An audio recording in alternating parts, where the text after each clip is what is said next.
ठीक है बेटा, चलो तो अपन आज का लेक्चर स्टार्ट करते हैं, जिसमें अपन कूलम्स लॉ के अंदर सीखेंगे equilibrium of suspended point charge system. Equilibrium of suspended point charge system में अपन क्या करेंगे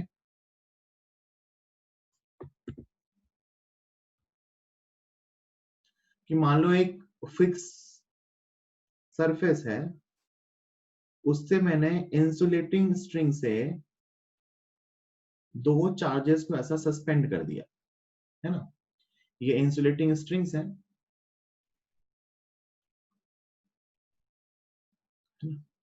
ये चार्ज मान लो कुछ प्लस Q1 है और ये चार्ज मान लो कुछ प्लस Q2 है ना। इसको मैंने ऐसा सस्पेंड कर दिया है इंसुलेटिंग स्ट्रिंग से। इनके मास मान लेते हैं सेम है, सेम मास। मास डिफरेंट होगा तो क्या असर आएगा ये मैं भी बताऊंगा। अभी अपन मान लेते हैं ये सेम मास वाले हैं, है ना। तो अभी मैं आगे आपको प्रूव करके बताऊंगा कि ये एंगल अभी इक्वल होंगे, ये थीटा और ये थीटा। अच्छा देखो, ये दोनों आइडेंटिकल नेचर के चार्जेस हैं, तो ये एक दूसरे को रिपेल करेंगे। किस फोर्स के कारण? इलेक्ट्रोस्टैटिक फोर्स ऑफ रिपल्शन के कारण। ये स्ट्रिंग्स हैं, स्ट्रिंग्स है ना। इसकी लेंथ L मान लेते हैं, इसकी लेंथ भी L मान लेते हैं, और इन दोनों चार्ज के बीच सेंटर टू सेंटर सेपरेशन को अपन कुछ x मान लेते हैं। ठीक है, तो हमें इसी के लिए इक्वेशंस लिखनी सीखनी है कि इक्वेशंस कैसे लिखेंगे और इसमें सॉल्व करके अपना क्या रिजल्ट आएगा या रिजल्ट हम कैसे लाते हैं। तो ध्यान से देखिए, सबसे पहले मैं अगर कहूं कि ये सिस्टम इक्विलिब्रियम में है, सिस्टम कहाँ है? इक्विलिब्रियम में, मतलब ये चार्ज और ये चार्ज दोनों बैलेंस है। कैसे बैलेंस होगा? इस पे एक तो इधर mg आएगा, डन। इस पे भी mg आएगा, है ना। इक्विलिब्रियम का मतलब नेट फोर्स जीरो। इस पे एक इधर की तरफ टेंशन आएगी, इस पे भी इधर की तरफ टेंशन आएगी, और ये दोनों पॉजिटिव चार्ज हैं तो एक एडिशनल फोर्स और आएगा, इलेक्ट्रोस्टैटिक फोर्स, जिससे ये एक दूसरे को रिपेल करेंगे। इस पे इलेक्ट्रोस्टैटिक फोर्स इधर और इस पे इलेक्ट्रोस्टैटिक फोर्स इधर, है ना। तो अगर मैं किसी भी एक की बात को ध्यान से देखो, दोनों पे mg सेम है, न्यूटन थर्ड लॉ से दोनों पे इलेक्ट्रोस्टैटिक फोर्स भी सेम है और दोनों पे टेंशन भी सेम है। तो मैं अगर इसको बैलेंस करूं तो आपको कि सर इस पे इधर T आएगा, इस पे इधर mg आएगा, और इस पे इधर इलेक्ट्रोस्टैटिक फोर्स आएगा, जिसकी वैल्यू होगी k Q1 Q2 upon x square, है ना। और ये एंगल अपने को पता है, अगर वर्टिकल के साथ ये एंगल थीटा था तो बाय ज्योमेट्री ये एंगल भी क्या होगा? थीटा। अब अगर मैं इक्विलिब्रियम की इक्वेशन लिखता हूं तो बताओ क्या लिखेंगे?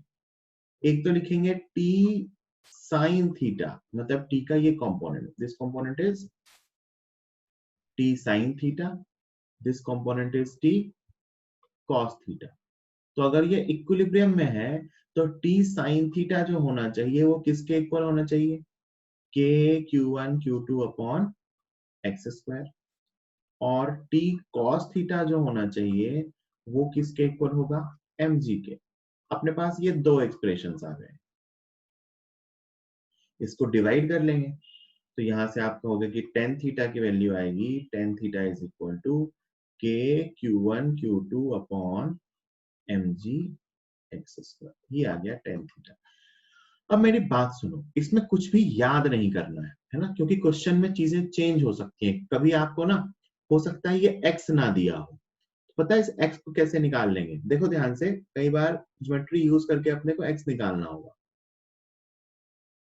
ये डिस्टेंस आपको l दे रखी है, ये डिस्टेंस आपको थीटा दे रखी है, तो ये जो डिस्टेंस आएगी ये l cos थीटा होगी और ये l sin थीटा होगी। तो ये जो पूरी डिस्टेंस x आ जाएगी ये आ जाएगी 2l sin थीटा। कैसे? ये यहां से यहां तक l sin थीटा और ये यहां से यहां तक भी l sin थीटा, है ना। तो इसमें ना बेसिक चीजें क्या याद रखनी है कि एक तो हमें ज्योमेट्री यूज करनी हो सकती है कहीं भी, ट्रायंगल के साइड के अकॉर्डिंग या ट्रिग्नोमेट्रिक रेशियोज यूज करके अपन डिफरेंट डिफरेंट लेंथ निकाल सकते हैं जो दिया है उसके अकॉर्डिंग। और दूसरा, हमें हॉरिजॉन्टल में फोर्स अलग बैलेंस करना है, वर्टिकल में फोर्स अलग बैलेंस करना है, क्योंकि सिस्टम इक्विलिब्रियम में है।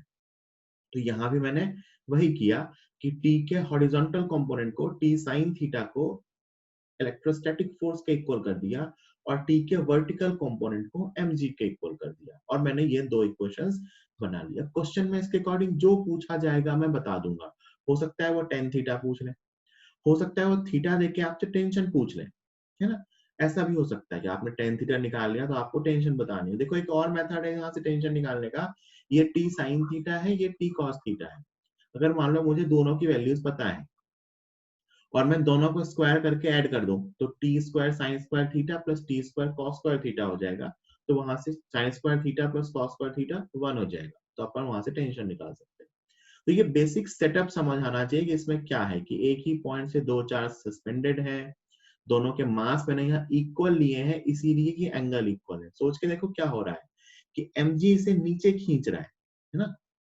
आप अगर इस सेटअप पे समझो हो क्या रहा है, तो mg जो वेट है वो इन चार्ज पार्टिकल्स को नीचे खींच रहा है और इलेक्ट्रोस्टैटिक फोर्स इनको दूर धक्का दे रहा है ना। इलेक्ट्रोस्टैटिक फोर्स तो दोनों पे सेम ही आएगा, चार्ज सेम हो या डिफरेंट हो। अगर एक चार्ज दूसरे पे k q1 q2 upon r square का फोर्स लगाएगा, तो दूसरा चार्ज भी पहले वाले पे k q1 q2 upon r square का ही फोर्स लगाएगा। तो इलेक्ट्रोस्टैटिक फोर्स तो इक्वल होना ही है। अगर mg भी इक्वल हुआ तो ये एंगल भी इक्वल होंगे भाई। जितने से धक्का दे रहा है वो फोर्स इक्वल, अगर जितने से नीचे खींच रहा है वो भी इक्वल हो जाए, तो ये इक्वल एंगल पे आके दोनों रुकेंगे, है ना। तो ये बेसिक सा सेटअप है। इस सेटअप में आई डोंट थिंक किसी को कोई दिक्कत आ रही होगी। अगर किसी को कोई डाउट है तो पूछो, अदरवाइज इसे जल्दी से नोट कर लो, जल्दी से ये सेटअप नोट कर लो। फिर अपन इसमें कुछ चेंजेस करके भी आपको एक दो क्वेश्चंस दूंगा मैं।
लिख लें तो मुझे चैट बॉक्स में डन लिख के बता दें।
लिख लिया 4-5 लोगों ने, जल्दी से 1 मिनट और दे रहा हूँ, जल्दी से लिख लीजिए।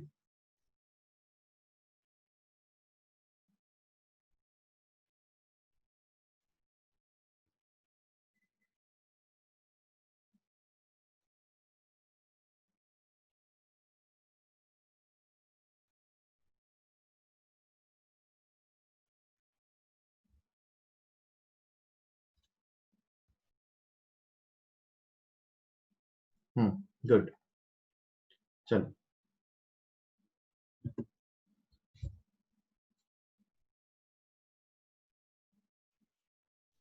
अब इसी केस में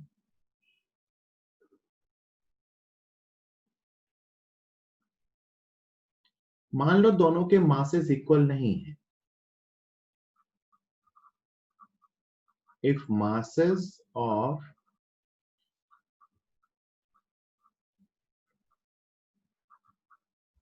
charged particles are not equal, एक चीज ध्यान रखना कि एंगल इक्वल होंगे या नहीं होंगे ये चार्ज पे तो डिपेंड ही नहीं कर रहा, क्योंकि चार्ज की वजह से दोनों पे फोर्स इक्वल आएगा, है ना। लेकिन मान लो मासेस इक्वल नहीं है ना। तो मान लेते हैं ये एंगल θ1 है और ये एंगल θ2 है, और आपको डायग्राम में साफ साफ दिख रहा है θ1 इज लेस देन θ2, और इसका मास m1 है, इसका मास m2 है, इसका चार्ज q1 है, इसका चार्ज q2 है।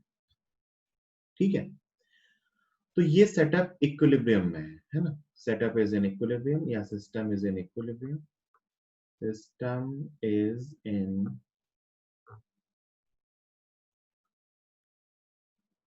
इक्विलिब्रियम।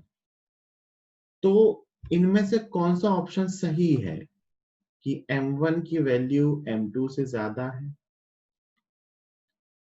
m1 की वैल्यू m2 से कम है, m1 की वैल्यू m2 के इक्वल है, या D can not be determined, यहां से डिटरमाइन नहीं कर सकते।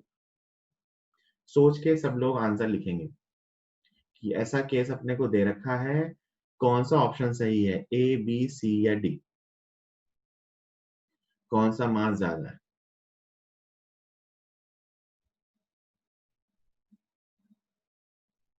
तीन लोगों का आंसर आ गया है, 4।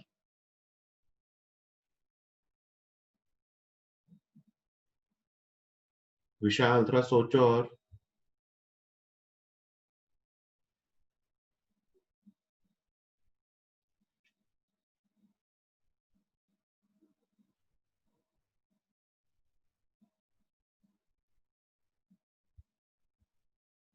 जल्दी, 30 सेकेंड और दे रहा हूं, सब लोग आंसर लिखेंगे।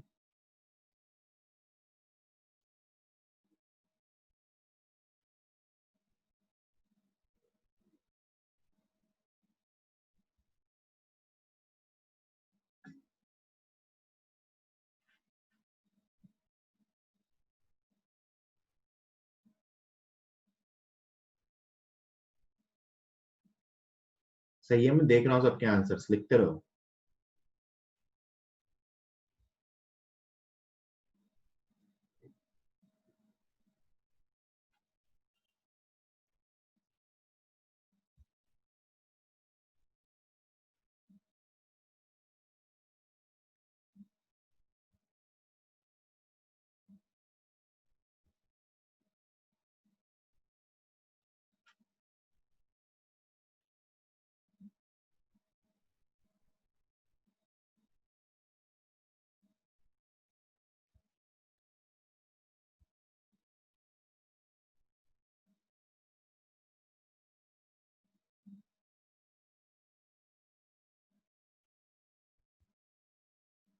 तो आंसर इज, सही आंसर क्या है,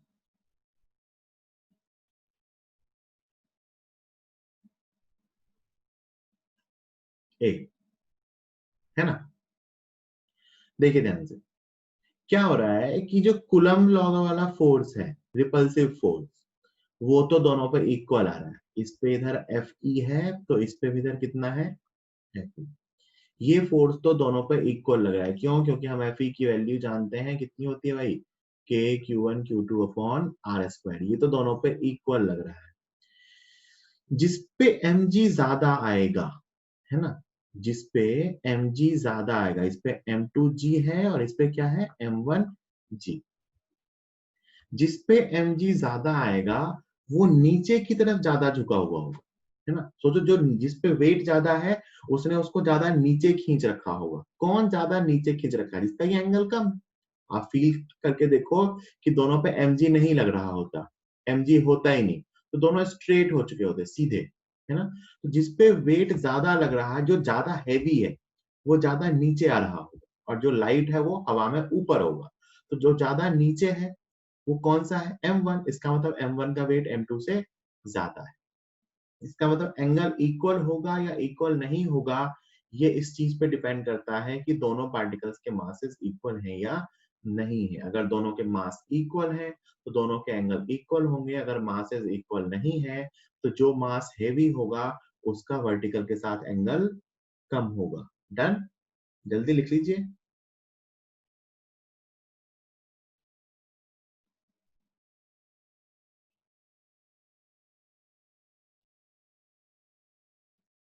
जल्दी लिख लीजिए। क्वेश्चन आप पहले ही लिख चुके होंगे तो मैं 30 सेकेंड दे रहा हूँ बस।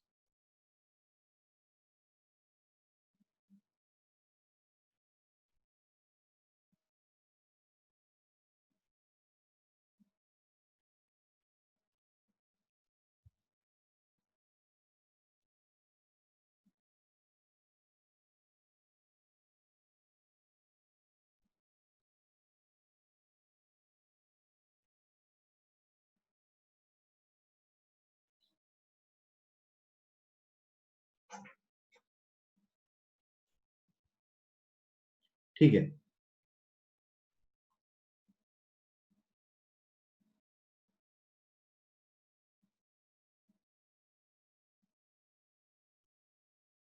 लिख लिया सबने?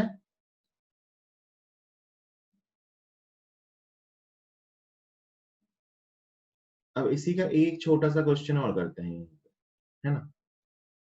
कि मान लो अपने पास एक ऐसा सेटअप है,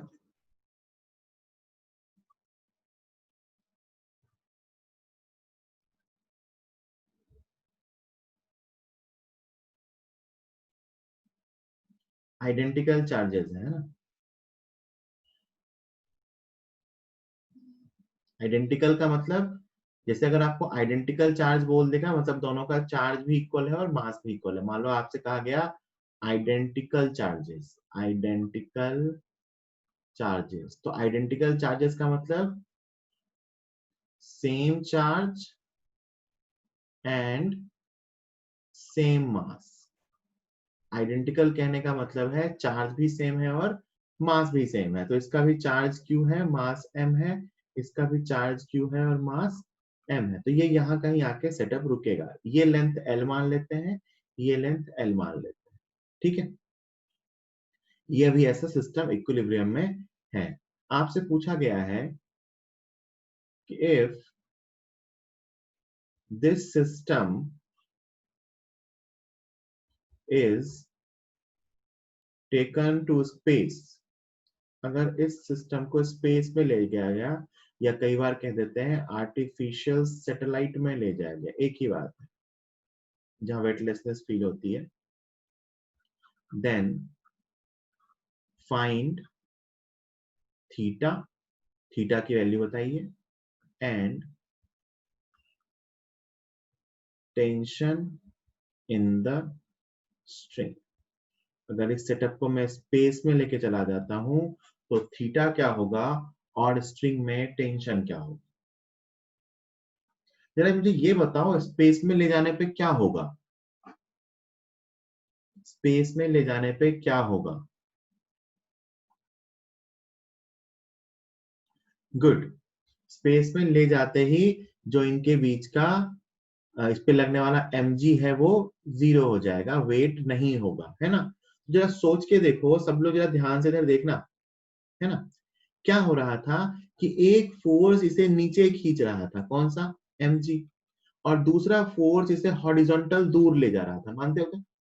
mg इसे नीचे खींच रहा था और हॉरिजॉन्टल फोर्स इसे दूर लेके जा रहा था। अब मैंने नीचे खींचने वाला फोर्स हटा दिया तो क्या हो जाएगा, ये स्ट्रिंग पूरी तरह से हॉरिजॉन्टल हो जाएगी। क्या हो जाएगा, ये स्ट्रिंग पूरी तरह से हॉरिजॉन्टल हो जाएगी। यहां से मान लो सपोर्ट लगा रखा है, बट ये स्ट्रिंग ऐस क्यों हॉरिजॉन्टल क्यों हो जाएगी, कोई नीचे खींचने वाला ही नहीं।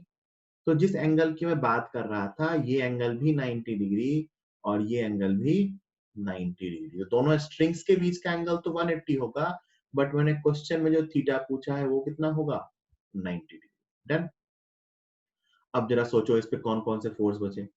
इस पे फोर्स बचा इधर की तरफ टेंशन, और ये अपना प्लस क्यू, ये भी अपना प्लस क्यू, और इस पे इधर की तरफ बचा इलेक्ट्रोस्टैटिक फोर्स, इस पे भी बचा इधर की तरफ इलेक्ट्रोस्टैटिक फोर्स, धक्का देने वाला और खींचने वाला टेंशन। इक्विलिब्रियम में है तो आप कहोगे tension is equal to electrostatic force, and electrostatic force की वैल्यू होगी के क्यू स्क्वायर अपॉन, एक चीज यहाँ ध्यान देने वाली होती है कि इनके बीच की डिस्टेंस अब कितनी हो चुकी है, 2l upon 2l square. So tension is equal to K Q square upon 4l square. अगर ये सीधे हो गए हैं तो इनके बीच की डिस्टेंस कितनी हो चुकी है, 2l। ये भी सीधा हो गया और ये भी। तो ग्रेविटी फ्री स्पेस या आर्टिफिशियल सैटेलाइट में ले जाने पे क्या होगा कि इसका इफेक्टिव वेट 0 हो जाएगा, तो इन पे सिर्फ रिपल्सिव फोर्स बचेगा, जिसके कारण ये स्ट्रिंग सीधी हो जाएंगी। सीधी होते ही दोनों चार्जेस के बीच की डिस्टेंस हो गई 2l, तो अपन कहेंगे कि उनके बीच जो फोर्स लगेगा that will be electrostatic force of repulsion. और हर चार्ज पार्टिकल पे उस फोर्स को कौन बैलेंस कर रहा होगा, उस पे लगने वाली टेंशन। कोई डाउट किसी को? अगर डाउट नहीं है तो जल्दी से लिख लीजिए, डाउट है तो चैट बॉक्स में लिख के पूछ सकते हैं।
लिख लिया?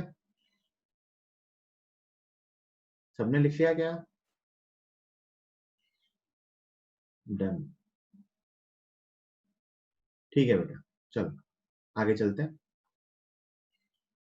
तो ये अपना सस्पेंडेड चार्ज सिस्टम हो गया। नेक्स्ट आते हैं अपन कूलम्स लॉ में इफेक्ट ऑफ मीडियम पे, है ना।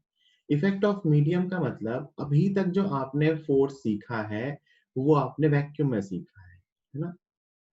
अभी तक आपने जो सीखा है वो सीखा है force between 2 point charges in vacuum.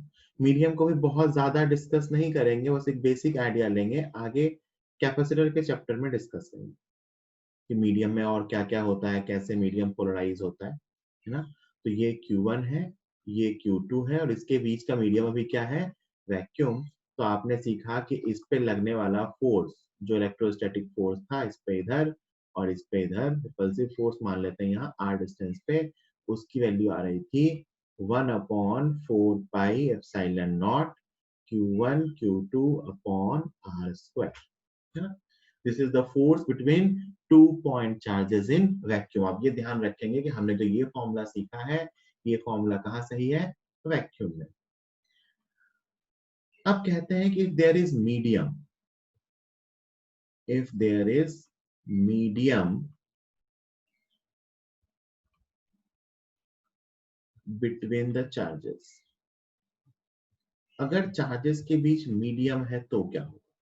जरा ध्यान से देखना,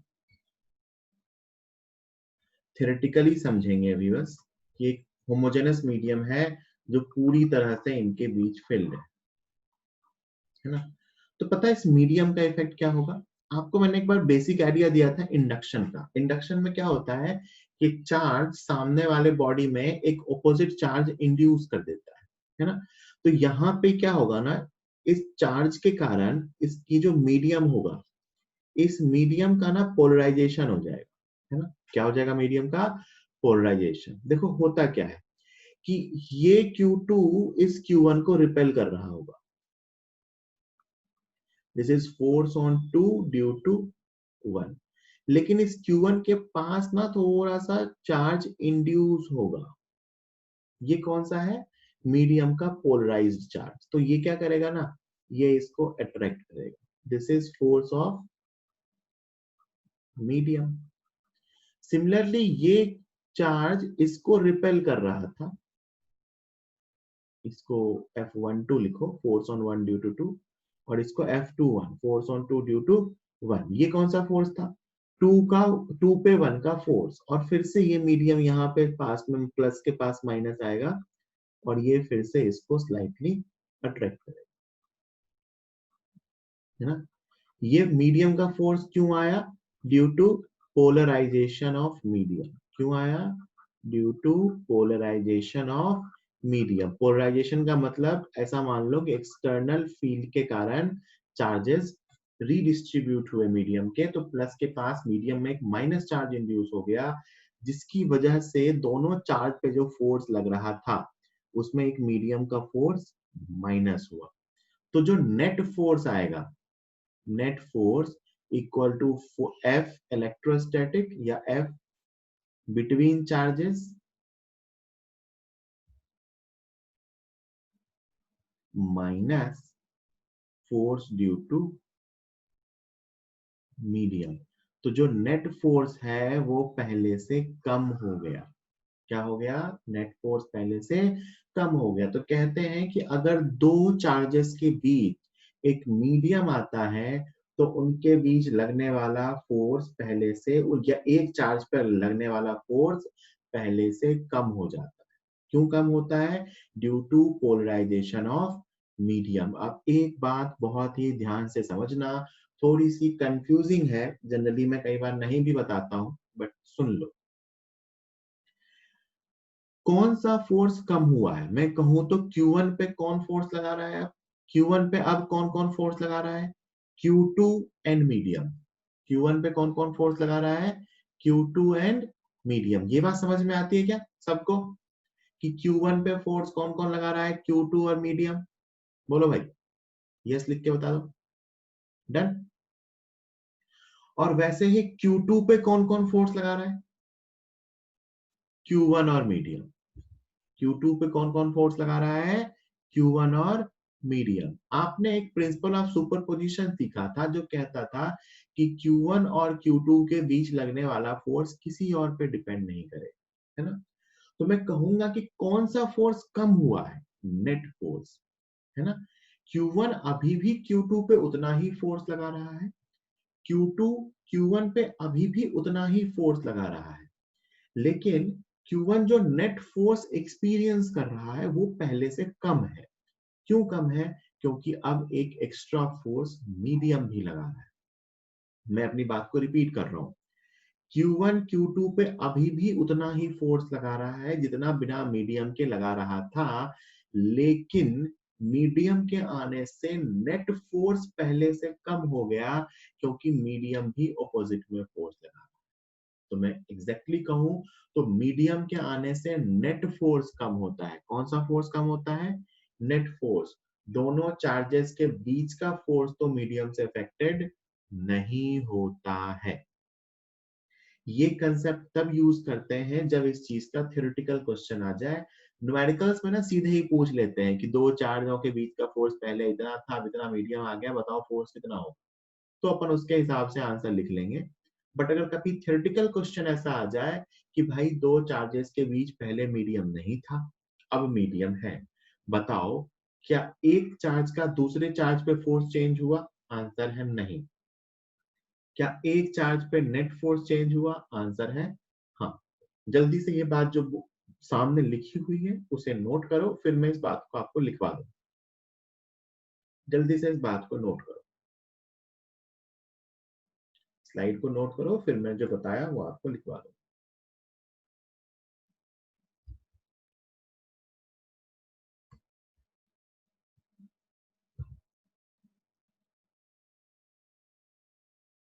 लिखो, अब मैं जो बोल रहा हूं उसे नोट करो। Due to medium, due to medium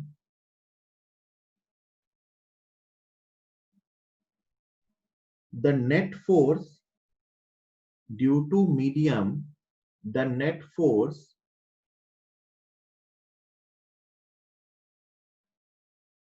between the charges, sorry, the net force experienced by any charge, the net force experienced by any charge reduces due to polarization of the medium. Due to medium, the net force experienced by any charge reduces due to polarization of medium, है ना, full stop. The force between the two charges, the force between the two charges, the force between the two charges remains unaffected. The force between the two charges remains unaffected. ठीक, ये बात समझ में आ गई। Medium के आने से क्या होता है? नेट फोर्स तो पहले से कम हो जाता है, लेकिन कभी कोई आपसे थ्योरेटिकली पूछ दे कि क्या दोनों चार्जेस के बीच का फोर्स चेंज होगा, कहेंगे नहीं, है ना। लेकिन नेट फोर्स पहले से कुछ ना कुछ कम हो जाएगा। ये बात सबको क्लियर है? सबने लिख लिया? ये बात सबको क्लियर है? ठीक है, चलो अब मैं इसकी वैल्यू बताता हूं कि चेंज होके हो कितना जाता है। सुनना ध्यान से, ये चीज डेफिनेशन है, ये अपने को ऐसे ध्यान रखनी है ना। एक टर्म होती है बेटा dielectric constant. Dielectric constant of medium, medium का डाइलेक्ट्रिक कांस्टेंट और रिलेटिव परमिटिविटी। अभी बस नाम जानना है इसका। इसको के से लिखते हैं, है ना, और इसको एप्सिलॉन आर, एक ही चीज है। है ना, के और एप्सिलॉन आर एक ही चीज है। ठीक, तो कहते हैं कि force in a medium is equal to force in vacuum, vacuum में जितना फोर्स लगता अपॉन के।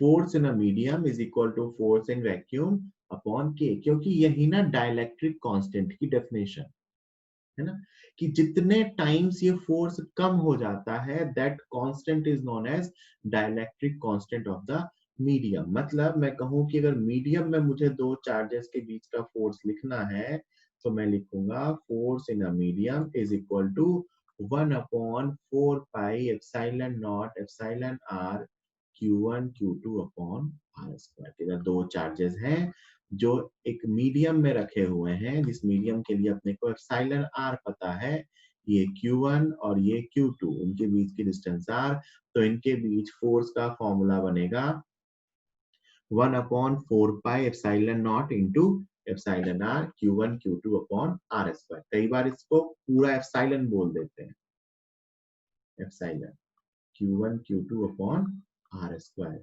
ये एक डायमेंशनलेस क्वांटिटी है ना, इट इज डायमेंशनलेस क्वांटिटी। ये एक सिंपल रेशियो है, it is simply a ratio. पता है किस चीज का रेशियो है? कहते हैं कि अगर ये दो चार्ज वैक्यूम में रखे होते तो उनके बीच का फोर्स, और अगर ये मीडियम में रखे हैं तो उनके बीच के फोर्स का रेशियो कहलाता है डाइलेक्ट्रिक कांस्टेंट। तो ये डेफिनेशन कहां से आई? यही डाइलेक्ट्रिक कांस्टेंट की डेफिनेशन है कि किसी मीडियम में दो चार्जेस के बीच रखने से उसका फोर्स जितने टाइम्स कम हो जाता है that number is known as dielectric constant. या फील्ड के टर्म में बात करते हैं तो कहते हैं कि वैक्यूम में जाने, वैक्यूम में जो फील्ड होती है, तो मीडियम में फील्ड वैक्यूम के कंपैरिजन में जितने टाइम्स कम होती है, जितने फैक्टर से कम होती है, उसे बोलते हैं डाइलेक्ट्रिक कांस्टेंट। आप तो ऐसा समझो कि अगर वैक्यूम में था तो मान लो फोर्स था 100 न्यूटन, अगर मैंने 5 डाइलेक्ट्रिक कांस्टेंट के मीडियम में डाल दिया तो फोर्स हो जाएगा 100/5, that is 20 newton. Epsilon r के टर्म में लिखूं तो जहां जहां एप्सिलॉन नॉट होगा वहां किससे मल्टीप्लाई हो जाएगा? एप्सिलॉन आर से। और इसको बोलते हैं परमिटिविटी ऑफ द मीडियम।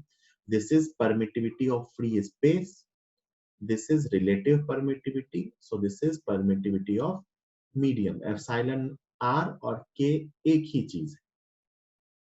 ठीक है, जल्दी से इसको लिखिए। फोर्स k टाइम्स डिक्रीज हो जाता है।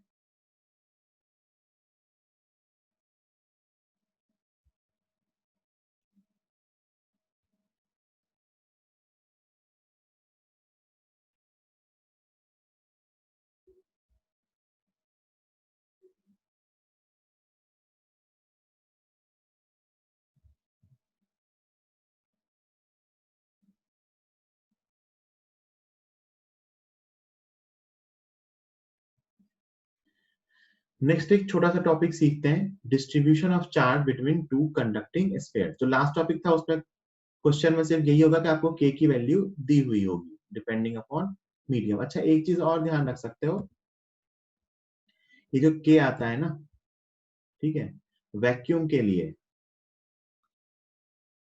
For vacuum k equal to 1 लेते हैं, ऑब्वियस सी बात है, तो ये force in medium equal to force in vacuum, तो 1 हो जाता है। वाटर के लिए इसकी वैल्यू 80 के आसपास आती है, और बाकी मीडियम्स में आपको दी होगी। अपन ऐसे बता नहीं सकते के कितना होगा। एयर के लिए के 1 से स्लाइटली ज्यादा होता है, वाटर के लिए 80 की रेंज में आता है के, है ना। तो वैसे आपको क्वेश्चन में हमेशा के की वैल्यू दी होती है, तभी अपन ये फोर्स बता सकते हैं। वैक्यूम के लिए 1, बाकी मीडियम के लिए के हमेशा 1 से ज्यादा होगा। अदर मीडियम्स ऐसे याद रख सकते हो, for other mediums k is greater than 1। Vacuum के लिए 1 और बाकी मीडियम के लिए k जो है वो 1 से ज्यादा होता है, ये आप लिख सकते हो, है ना।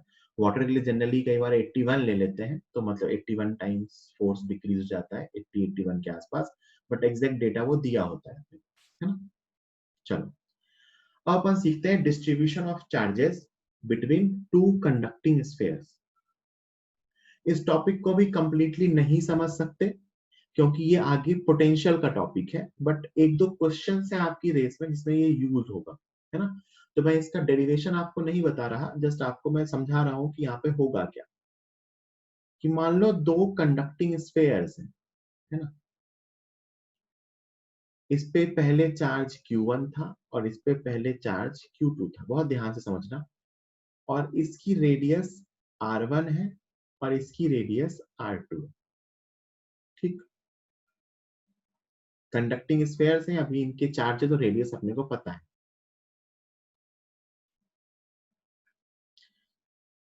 मान लो मैंने इनको कनेक्ट किया है ना, इनके बीच एक वायर लगा है, उस वायर से मैंने इनको कनेक्ट किया, अभी ऐसा था, इसका मतलब है कनेक्टेड।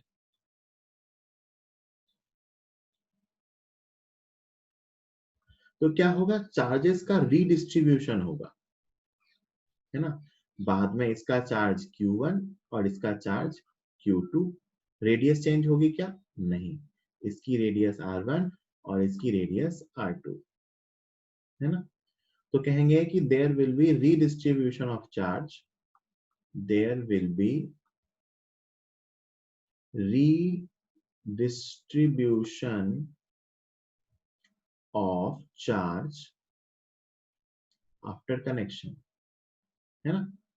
कनेक्शन के बाद चार्जेस का रीडिस्ट्रीब्यूशन होगा और बाद में चार्ज मैंने मान लिया कि स्मॉल Q1 और स्मॉल Q2, तो कहते हैं कि जो चार्जेस डिस्ट्रीब्यूट होते हैं Q1 upon Q2 is equal to R1 upon R2। कैसे और क्यों होते हैं ये मैं आपको बस हिंट दे रहा हूं। बेटा चार्ज की शेयरिंग तब तक होती है जब तक दोनों के पोटेंशियल सेम ना हो जाए। क्या सेम ना हो जाए, पोटेंशियल। चार्ज की शेयरिंग तब तक होती है जब तक दोनों के पोटेंशियल सेम ना हो जाए। जब दोनों का पोटेंशियल सेम होगा, स्फीयर के पोटेंशियल का फॉर्मूला होता है के क्यू बाय आर। तो Q1 अपॉन Q2 के क्यू बाय आर। मान लो बाद में मैं कह रहा हूँ V1 इक्वल टू V2 हो जाए, बस आप क्योंकि 13th में हो तो इतना हिंट आपको दे सकता हूँ। तो आप कहोगे के Q1 upon R1 is equal to के Q2 अपॉन R2। तो बाद में Q1 upon Q2 is equal to क्या हो जाता है, R1 अपॉन R2। मतलब चार्जेस रेडियस के रेशियो में डिवाइड होते हैं। क्या सिखाया मैंने आपको कि दो स्फेयर थे, दोनों पे चार्ज था Q1 और Q2, उनको जब आपस में कनेक्ट किया जाता है तो चार्जेस किस रेशियो में डिवाइड होते हैं, रेडियस के रेशियो में। Q1 upon Q2 is equal to R1 upon R2। ठीक है, ऐसा क्यों होता है, क्योंकि तब तक चार्जेस की शेयरिंग होगी जब तक दोनों का पोटेंशियल इक्वल ना हो जाए। कनेक्शन दो तरह से किया जा सकता है, या तो आपको यहां से यहां तक वायर लगा के दे देंगे, ऐसा मैंने दिया, या कई बार क्वेश्चन ऐसा भी कहते हैं कि एक स्फेयर को दूसरे स्फेयर से टच करा दिया, तो भी यही होगा। अपन कहते हैं कि चार्जेस रेडियस के रेशियो में डिस्ट्रीब्यूट होते हैं। किसी को कोई डाउट इस चीज में? मैंने क्या कहा कि दो कंडक्टिंग स्फेयर के बीच जब चार्ज की शेयरिंग होगी ड्यू टू कनेक्शन और contact, the charges will be distributed in the radius of their ratio। ये बात सबको समझ में आ गई कि चार्जेस रेडियस के रेशियो में डिवाइड होंगे? बोलो भाई, लिख के बता दो। ठीक, चार्जेस रेडियस के रेशियो में डिवाइड होंगे। अच्छा, मैं कहता हूं कि अगर रेडियस इक्वल होगी, क्या हो जाए, अगर रेडियस इक्वल हो जाए, if R1 equal to R2, दोनों की रेडियस इक्वल, दोनों आइडेंटिकल स्फेयर्स हो, तो आप कहोगे कि बाद में Q1 equal to Q2, charges equal equal हो जाएंगे। अगर रेडियस इक्वल होगा तो बाद में दोनों के चार्ज इक्वल हो जाएंगे, Q1 equal to Q2। Done? ठीक है, चलिए इसको जल्दी से लिख लीजिए। अच्छा, एक चीज और समझिए, एक प्रिंसिपल और फॉलो होगा जिसे मैं कहूंगा प्रिंसिपल ऑफ चार्ज कंजर्वेशन। यहीं पे क्या फॉलो होगा, प्रिंसिपल ऑफ चार्ज कंजर्वेशन, जिसके अकॉर्डिंग मैं कह सकता हूं Q1 plus Q2 is equal to capital Q1 plus capital Q2। ये तो फॉलो होगा ही। क्योंकि ये क्या है बेटा, चार्ज कंजर्वेशन। ये क्या है, चार्ज कंजर्वेशन। जैसे मैं एक एग्जांपल ले रहा हूं आपके लिए। मान लो मैं कहता हूं कि अपने पास दो स्फेयर्स थे, इसकी रेडियस कुछ r1 is equal to 10 centimetre और इसकी रेडियस थी 20 centimetre.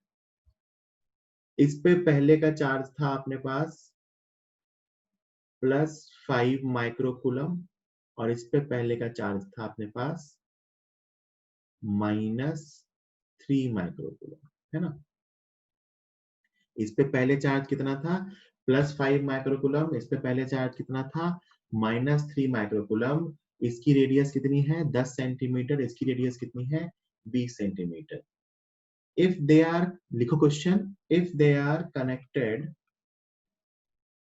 if they are connected by a conducting wire, if they are connected by a conducting wire, then find final charge on the spheres.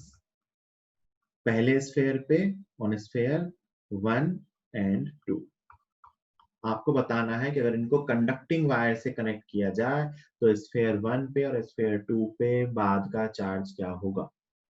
सब लोग solve करें और answer मुझे chat box में लिख के बताएं। मैं बता रहा हूं, सुनो ध्यान से सॉल्यूशन।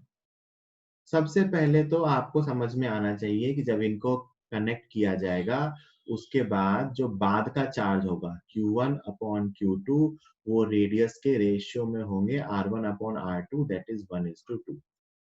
बाद का चार्ज 1:2 के रेशियो में आएगा और जो टोटल चार्ज है Q टोटल, जिसको मैं कहूंगा Q1 प्लस Q2, वो पहले के टोटल चार्ज के इक्वल है। मतलब 5 - 3 कितना बचा, 2 माइक्रोकूलम। तो आपको ना 2 माइक्रोकूलम को 1:2 में डिवाइड करना है। तो Q1 कितना आएगा, 1/3 इंटू 2 मतलब 2/3 माइक्रोकूलम। और Q2 कितना होगा, 2/3 इंटू 2 मतलब 4/3 माइक्रोकूलम। सिंपली मैंने क्या किया, मुझे ये पता है कि बाद में चार्जेस रेडियस के रेशियो में डिवाइड होंगे और टोटल चार्ज जो है वो Q1 प्लस Q2 है, पहले के चार्ज का सम, है ना। और पहले का चार्ज पहले कितना था, 5 - 3 इज इक्वल टू 2। तो बाद में मैंने, मुझे टोटल चार्ज पता है और वो किस रेशियो में डिवाइडेड है ये भी पता है, तो मैंने दोनों चार्जेस लिख दिए।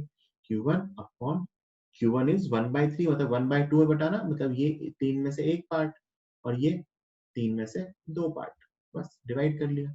ठीक है, जल्दी से लिखो इसका सॉल्यूशन। चलो एक सवाल और,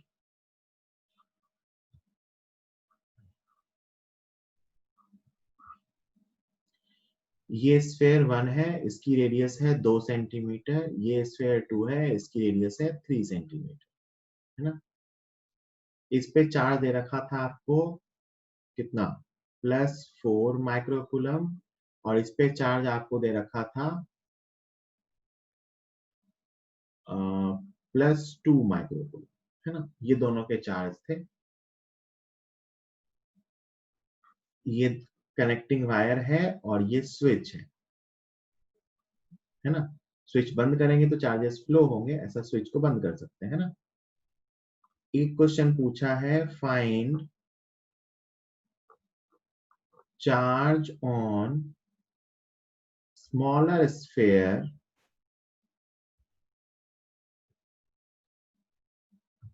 after switch is closed। जब स्विच क्लोज हो जाएगा तो छोटे स्फेयर पे चार्ज क्या होगा, ये पहला क्वेश्चन है। और दूसरा क्वेश्चन है, फाइंड चार्ज passed through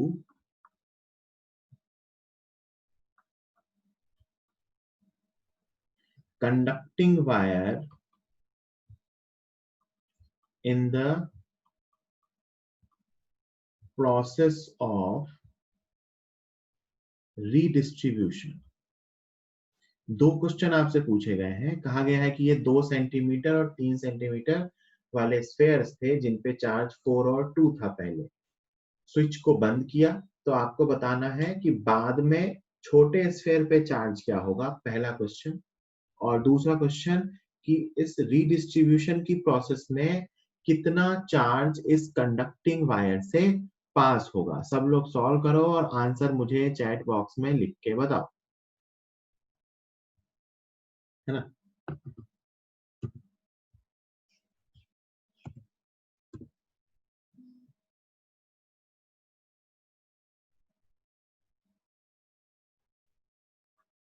यही लिख रहा हूँ, है ना, इसको मैं क्लियर करके।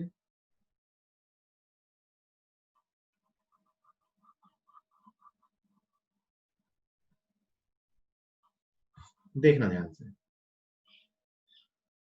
मैं अगर चार्ज लिखूं, मान लेते हैं बाद के चार्जेस, इसका चार्ज Q1 और इसका चार्ज Q2, तो आप जानते हो कि जो टोटल चार्ज है Q1 प्लस Q2, उसकी वैल्यू है 6 माइक्रोकूलम। कितनी है? 6 माइक्रोकूलम। और आप ये भी जानते हो कि Q1 अपॉन Q2 आएगा 2:3 के रेशियो में। तो जो Q1 की वैल्यू आने वाली है वो आने वाली है बेटा 2/5 इंटू 6, मतलब 12/5 माइक्रोकूलम। ठीक है। और जो Q2 की वैल्यू आने वाली है, ये आने वाली है 3/5 इंटू 6, मतलब 18/5 माइक्रोकूलम। तो पहले क्वेश्चन में इसका आंसर आ गया अपना 12/5 माइक्रोकूलम और इसका आंसर आ गया 18/5 माइक्रोकूलम। क्वेश्चन में आपसे पूछा था स्मॉलर स्फेयर पे चार्ज, तो ये भी समझ में आना चाहिए कि ये स्मॉलर स्फेयर है। तो पहले का आंसर ये रहा 12/5 microcoulomb, because this is the smaller sphere, है ना। तो ये अपने पास आ गया स्मॉलर स्फेयर का चार्ज कितना, 12/5, जिसको अपन 2.4 माइक्रोकूलम भी लिख सकते हैं। ठीक। अब दूसरा क्वेश्चन जो हमसे पूछा गया था, वो पूछा गया था बताओ इस तार से कितना चार्ज फ्लो हुआ। तो सोचो ध्यान से, इस गोले पे पहले का चार्ज कितना, 4, और बाद का कितना, 2.4। तो जो यहां से यहां चार्ज गया होगा वो उस तार से होके ही तो गया होगा। तो इसके चार्ज में जो चेंज हुआ वही तो इससे फ्लो हुआ होगा, है ना। तो इस पे पहले चार्ज कितना था, 4, अब चार्ज कितना है, 2.4। तो यहां से कितना चार्ज फ्लो हुआ होगा, 4 माइनस 2.4, दैट इज 1.6 माइक्रोकूलम। कितना चार्ज फ्लो हुआ होगा, 1.6 माइक्रोकूलम। भाई इस पे पहले चार्ज कितना था, 4 माइ, बिल्कुल सिंपल लॉजिक से सोच रहा है। पहले इस पे चार्ज कितना था, 4 माइक्रोकूलम। अब इस पे चार्ज कितना है, 2.4, कितना फ्लो हुआ, 1.6। ये 8.5 भी है। अच्छा इधर भी आ जाएगा, देखना। इस पे पहले चार्ज कितना था, 2, और अब कितना है, देखो ध्यान से, ये वैल्यू 3.6 है। 2 था, इधर से आया कितना, 1.6 माइक्रोकूलम। तो कितना हो गया, 3.6। पहले कितना था, 2, आया कितना, 1.6, हो कितना गया, 3.6। क्योंकि चार्ज तो कंजर्व ही रहेगा ना। भाई मैं कह रहा हूँ कि डिस्ट्रीब्यूशन के ड्यूरिंग क्या हुआ कि छोटे वाले गोले से 1.6 का चार्ज निकला और लार्जर गोले पे चला। ठीक है। तो पहले वाले पे चार्ज क्या बचा, 4 माइनस 1.6। दूसरे पे क्या आया, 2 प्लस 1.6। चलिए जल्दी से लिख लीजिए, सब लोग ये सवाल सॉल्व करेंगे।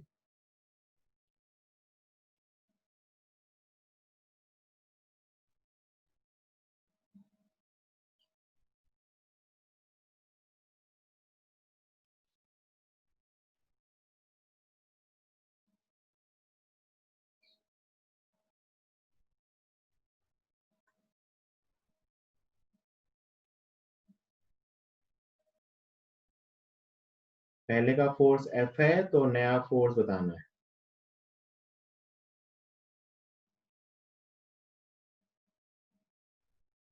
जब F की टर्म में ही बताना है, F मल्टीप्लाइड और डिवाइडेड बाय समथिंग।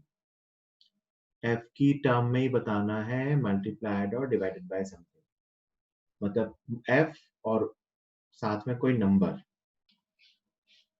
एफ के मल्टीपल्स के टर्म में आंसर बताना है।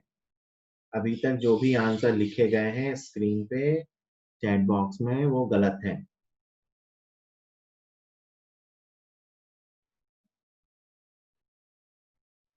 अभी तक लिखे गए सारे आंसर गलत हैं।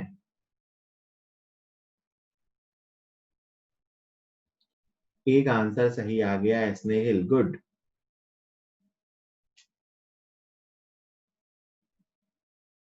रवि गलत है, सौम्या अभी भी गलत है।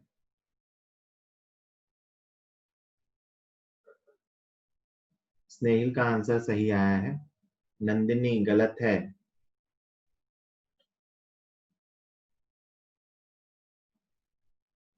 अब आंसर लिखते रहो, जिसका आंसर सही होगा मैं अब सिर्फ उसका नाम लूंगा। सिर्फ स्नेहिल का आंसर सही आया है।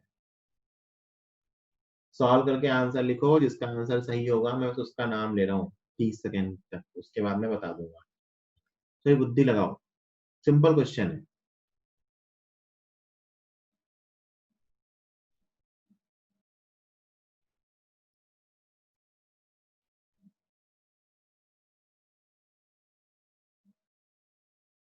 सही होगा तो ही नाम लूंगा, इसलिए लिख के आराम से बैठने की जरूरत नहीं है, दिमाग लगाते रहना। लविकांत और कुणाल के आंसर सही हैं।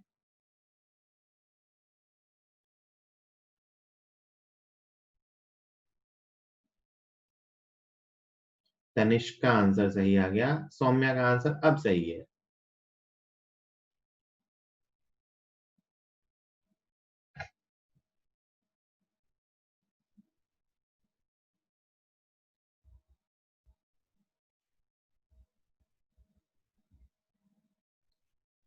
प्राइवेट चैट में ये बहुत फायदा है, पता है कि सिर्फ मुझे पता है कि सामने वाला क्या आंसर लिख रहा है, और सब लोग अपने अपने घर पे बैठे हुए हैं, तो कोई अपना आंसर मैनिपुलेट नहीं कर सकता। किसी को पता नहीं चल रहा कि किसका क्या आंसर। क्लास में ऐसा होता है ना कि एक का आंसर आ गया, हाँ हाँ सर यही है, या ये बहुत फायदा है इसमें कि सिर्फ मुझे पता है कि सही आंसर किसका किसका आ रहा है और क्या आ रहा है। गुड। कुछ फायदे भी हैं ऑनलाइन क्लासेस के।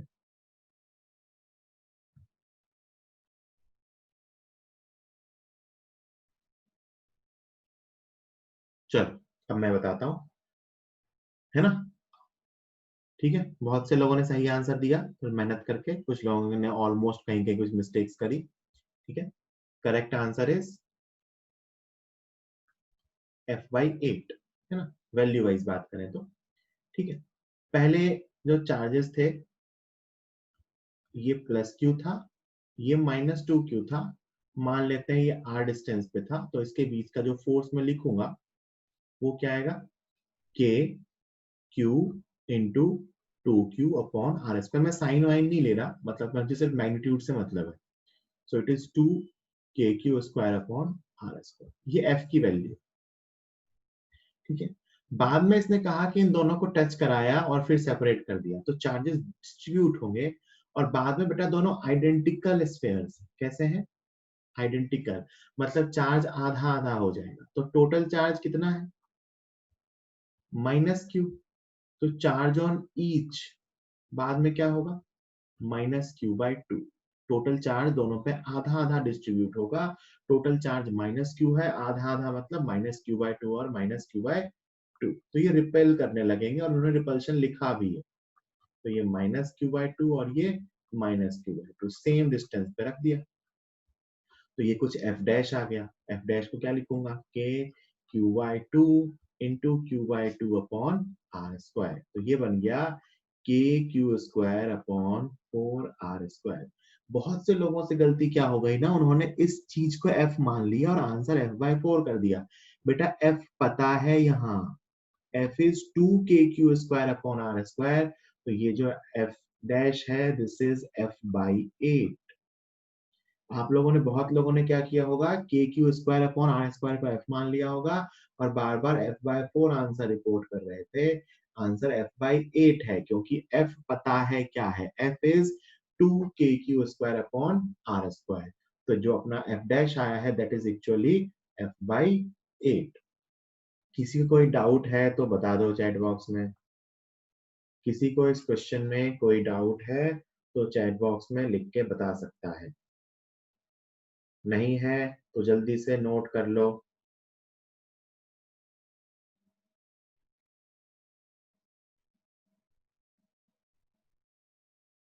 30 सेकेंड दे रहा हूं, जल्दी से नोट कर लो।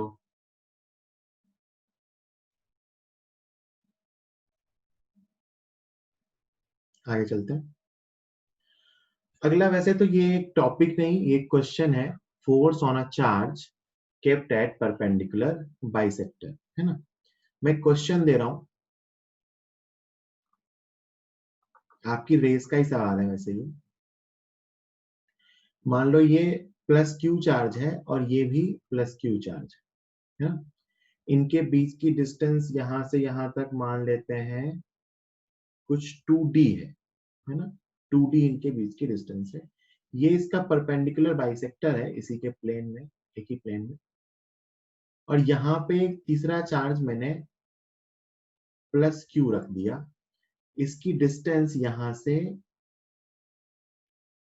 x है ना। x डिस्टेंस पे मैंने एक तीसरा चार्ज प्लस क्यू रख दिया। तो आपसे पूछा गया है question, find net force on plus Q. आपसे पूछा गया है find net force on plus Q. Question क्या है कि दो आइडेंटिकल चार्जेस हैं प्लस क्यू और प्लस क्यू, उसके परपेंडिकुलर बाइसेक्टर पे x डिस्टेंस पे एक प्लस क्यू चार्ज रख दिया, तो उस पे नेट फोर्स बताना है ना। देखो मैं बता रहा हूं, ध्यान से देखना, है ना। मैं बता रहा हूं, ध्यान से देखना, है ना। इस चार्ज पे एक तो फोर्स ये लगेगा, है ना, रिपल्सिव फोर्स इसका, और दूसरा फोर्स ये लगेगा, रिपल्सिव फोर्स इसका। अच्छा, मैं कह सकता हूं कि ये दोनों फोर्सेस मैग्नीट्यूड वाइज इक्वल होंगे। क्यों इक्वल होंगे भाई? क्योंकि दोनों चार्जेस भी इक्वल है और ये डिस्टेंस भी इक्वल है, क्योंकि मैंने परपेंडिकुलर बाइसेक्टर पे रखा है। ये डिस्टेंस d है तो ये डिस्टेंस भी कितनी है, d। इसको r लिख लेता हूं, है ना। r को मैं d और x की टर्म में लिख पाऊंगा, तो इसको मैं r लिख देता हूं। यहां तक कोई डाउट नहीं? मैंने क्या किया, उस पे दोनों के फोर्सेस ड्रॉ कर दिए। ठीक है। अब मुझे नेट फोर्स बताना है। नेट फोर्स का मतलब मुझे इन दोनों का रिजल्टेंट बताना है। ठीक है बेटा, मान लेते हैं ये एंगल थीटा है, ये एंगल भी थीटा होगा, और बाय ज्योमेट्री एक्चुअली में ये एंगल थीटा है और ये एंगल थीटा है। ठीक है। तो आप यहाँ देख पा रहे हो कि f का साइन कंपोनेंट कैंसिल हो रहा है और cos कंपोनेंट ऐड हो रहा है। तो जो नेट फोर्स आ रहा है, net force is 2f cos theta. Net force कितना है, 2f cos थीटा। ये थीटा थीटा था तो f cos थीटा ऐड हुए और f sin थीटा कैंसिल हुए। इस तरफ आ रहा है दोनों का cos theta, so it is 2f cos theta. f sin theta आपस में कैंसिल हो गया। ठीक है। अब मैं वैल्यूज रख रहा हूं। 2 f क्या है, इन दो चार्जेस के बीच का फोर्स, एक प्लस क्यू है दूसरा भी प्लस क्यू है, डिस्टेंस r है, सो इस is k q q upon r square. This is f into, इस ट्रायंगल में जरा देख के बताओ cos थीटा कितना है। दिस इज थीटा, तो cos theta is x upon r, x upon r। तो जो नेट फोर्स की वैल्यू आई वो कितनी आई, 2k q upon r cube. कितनी आई, 2k अपॉन r क्यूब। अब इस r को पाइथागोरस थ्योरम से क्या लिख सकते हो, this r is d square plus x square का अंडर रूट। तो r क्यूब करेंगे तो ये बनेगा बेटा 2k अपॉन r क्यूब, मतलब d square plus x square raise to the power 3/2। D square plus X square raise to the power 3/2। यहां तक कोई डाउट किसी को? मैंने सिंपली क्या किया कि इस फोर्स के F के कॉस कंपोनेंट्स को ऐड किया और नेट फोर्स को लिखा 2F cos थीटा बाई 2। 2 तो 2 होता है, F क्या है, इन दो चार्जेस के बीच का फोर्स। डिस्टेंस R है तो वो फोर्स आ गया KQQ अपॉन R स्क्वायर। और फिर एक टर्म बची cos थीटा, तो इस ट्रायंगल में cos थीटा कितना आया, तो x अपॉन R, वो भी लिख दिया, सबकी वैल्यू रख दी, R अपन पाइथागोरस थ्योरम से बता सकते हैं। ठीक है, ये आपने फोर्स लिखा। ये क्वेश्चन का एक पार्ट कंप्लीट हुआ है। मुझे शायद एलजी सर ऐड हो गए। एलजी सर मैं आपको 2 मिनट में दे रहा हूँ, है ना? हाँ सर आराम से। ठीक है, तो ये अपन ने नेट फोर्स ले लिया। ये क्वेश्चन का एक पार्ट था, इसमें कोई दिक्कत किसी को? ये क्वेश्चन का एक पार्ट था, कोई दिक्कत किसी को? नहीं। क्वेश्चन का दूसरा पार्ट है जो आपको घर पे एक बार खुद से ट्राई करना है। क्वेश्चन का दूसरा पार्ट मैं यहां लिख दे रहा हूं, find the value of x for which this force is maximum. Question का दूसरा पार्ट है कि फोर्स की वैल्यू बताओ, find the value of, sorry x की वैल्यू बताओ, find the value of x for which this force is maximum. Hint भी दे रहा हूं कि df अपॉन dx को 0 कर देंगे, डेरिवेटिव को 0 कर देंगे। इसको सॉल्व करना, ठीक है, फिर अपन नेक्स्ट टाइम पे इसको डिस्कस कर लेंगे। जल्दी से इसको लिख लीजिए, उसके बाद आपका 5 मिनट का ब्रेक है। जल्दी से स्लाइड को लिख लीजिए, फिर आपका 5 मिनट का ब्रेक है।